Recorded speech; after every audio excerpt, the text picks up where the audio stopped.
Imagine an aircraft that challenges nearly every assumption built into modern air power. An aircraft that does not require a runway, does not carry a pilot, and does not rely on constant remote control to function. An aircraft that can launch from a space barely larger than a small recreational court, fly farther than most frontline fighters, carry a combat payload comparable to manned strike jets, and remain in contested airspace long after its weapons are gone. This aircraft already exists, and it represents a shift that goes far beyond a new platform or a new program. It represents a change in how air combat itself is being structured. At first glance, it is easy to dismiss this aircraft as just another unmanned jet. The world has grown accustomed to drones, to remotely piloted systems designed for surveillance, persistence, or limited strike missions. But this aircraft does not fit neatly into those categories. The deeper its design is examined, the more it becomes clear that it was never meant to follow the same rules. It was built to operate from places aircraft were never meant to operate from. It was designed to fight without relying on a human pilot's physical limits, and it was created to work as part of a larger system rather than as a replacement for existing fighters. This aircraft is not cheap, not disposable, and not designed to be expended casually. It is a strategic asset, built with the expectation that it will survive, adapt, and return from missions that would traditionally demand multiple crewed platforms. To understand why it matters, it is necessary to look not only at how it fights, but at how far it can reach, how it moves through the air, and how it thinks while doing so. Range is often the quiet dividing line between novelty and relevance. Many vertical launch concepts throughout aviation history were constrained by limited endurance.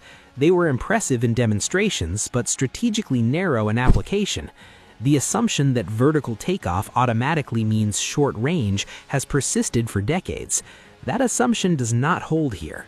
This aircraft was designed to project power across entire operational theaters. It is capable of operating far beyond what would normally be expected of a vertically launched system, carrying mission payloads while maintaining endurance that places it firmly in the category of long-range combat aviation. That combination changes the way planners think about basing, access, and persistence.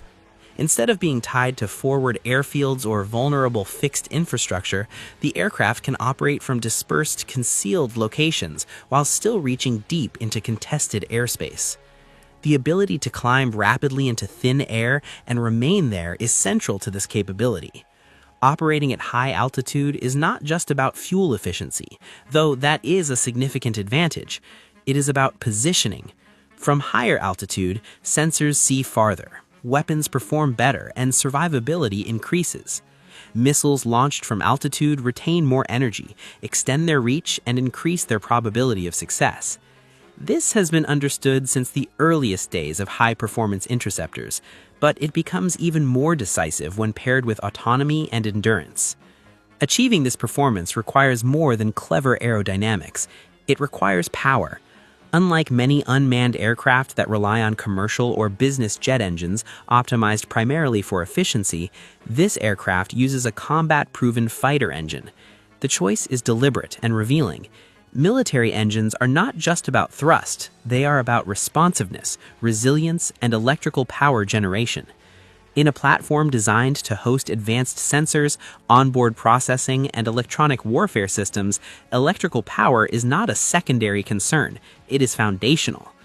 This aircraft is not simply carrying avionics, it is carrying a high-performance computational system capable of processing sensor data, evaluating threats, and making decisions at machine speed.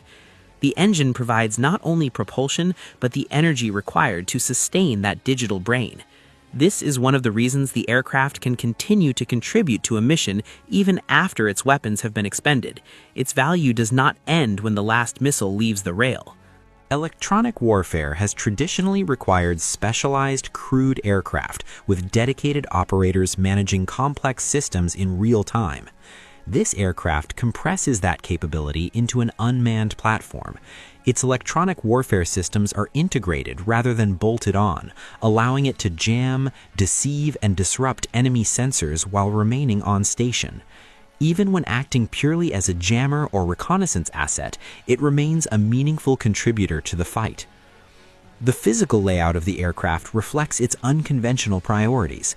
The nose intake, a configuration seen in early jet fighters, is not a nostalgic design choice, but a practical one.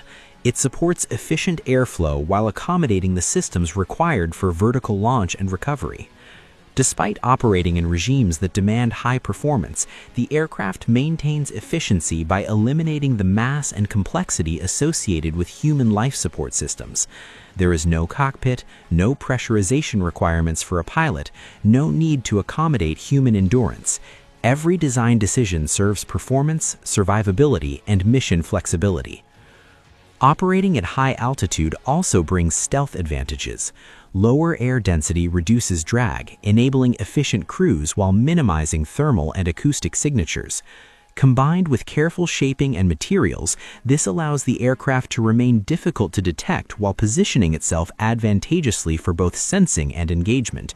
Stealth is not treated as an absolute state, but as a managed condition, adjusted dynamically based on mission phase and threat environment. One of the most striking features of the aircraft is its use of full multi-plane thrust vectoring. Unlike traditional fighters that employ limited vectoring for maneuver enhancement, this system allows control authority across multiple axes. The immediate implication is extreme maneuverability unconstrained by pilot physiology. Without concern for blackout or sustained high load factors, the aircraft can execute aggressive maneuvers for extended periods. But maneuverability is not the primary reason for this system. The real payoff is vertical recovery. By controlling thrust precisely through multiple planes, the aircraft can decelerate, stabilize, and land vertically with accuracy.